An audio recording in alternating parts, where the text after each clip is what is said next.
Mvua ambayo inaendelea kunyesha nchini imesababisha baadhi ya barabara zilizoko mashinani katika wadi ya Sokoni, eneo bunge la Kilifi Kaskazini, kaunti ya Kilifi, kutopitika kwa urahisi kutokana na ubovu wa barabara hizo ambazo kwa sasa zimefurika kutokana na mvua.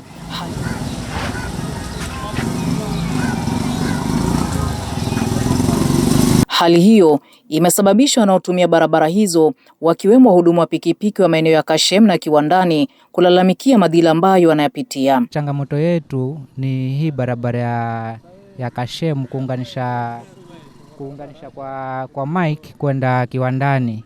Hiyo barabara imekuwa mbaya sana, yani mashimo, maji kila mahali.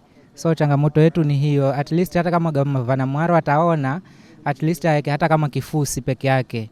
Kiupande wa usafiri inatu sana wateja sana wengine wanaangushwa kwa hiyo maji. Kama asubuhi kuna accident imefanyika hapo sababu kila mtu ako mbio na barabara iko mbaya. Hii barabara tushali ya kitambo sana itengezwe, lakini hatuelewi kwa sababu iko wapi, kwa sababu ukiangalia msee yuko na anaona hiyo hali.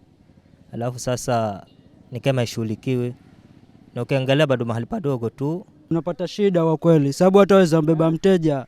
Kitambo mtu hapo kwa barabara, bahati mbaya tu kimwangusha hawezi kulipa. Unapata shida kwa kweli njia.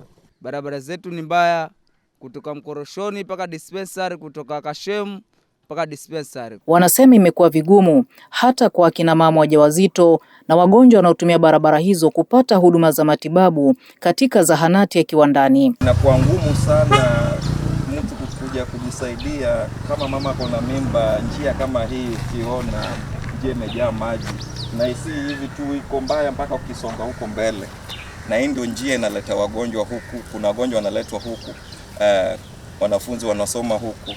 Inakuwa ngumu mwanafunzi kupita hapa kuja kwenda shule. Mtu kama ni mgonjwa, pikipiki zetu hizi ni mnaona hapa pia inapata shida.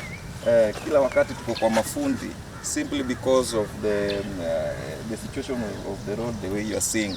Kwa upande wa wafanyabiashara nao wanalalamikia kupungua kwa wateja wao kutokana na maji yanayotuama kwenye maeneo yao ya biashara. Maji yanapojaa hapa na yajae kule yanafunika, hatufanyi biashara zetu kwa wakati mwema.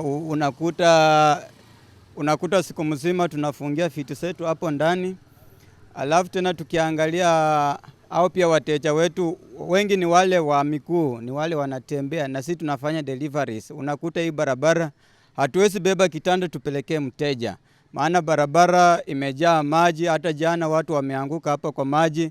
Hata mimi mwenyewe leo asubuhi nimeenda na mattress kupelekea mteja, nikaanguka kwa hiyo maji, nikaangusha mteja, si kulipwa.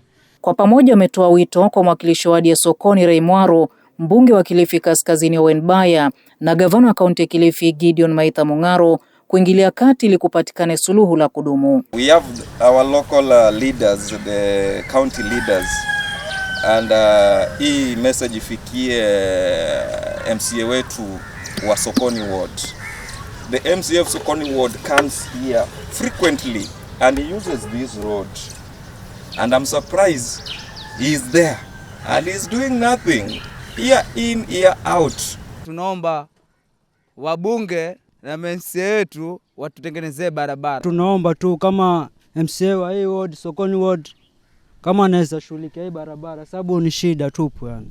Kwa sasa hii barabara imekuwa mbaya, kwa hivyo naomba hiyo serikali ya county na hiyo serikali kubwa iangalie vizuri barabara itengezwe. Tuko na mbunge wetu Owen Baya hapa karibu, jirani tu hapa ni Kiwandani, yako hapa kwa Mwangu nini kichinjio tu hapa.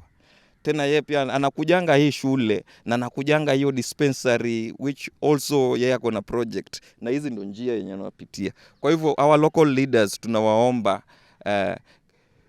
hizi njia zenye tunapitia na nyinyi pia mnazipitia, can you do something about the roads? Nikiripotia Coco FM, mimi ni Janet Mombi. Coco FM, ladha ya Pwani.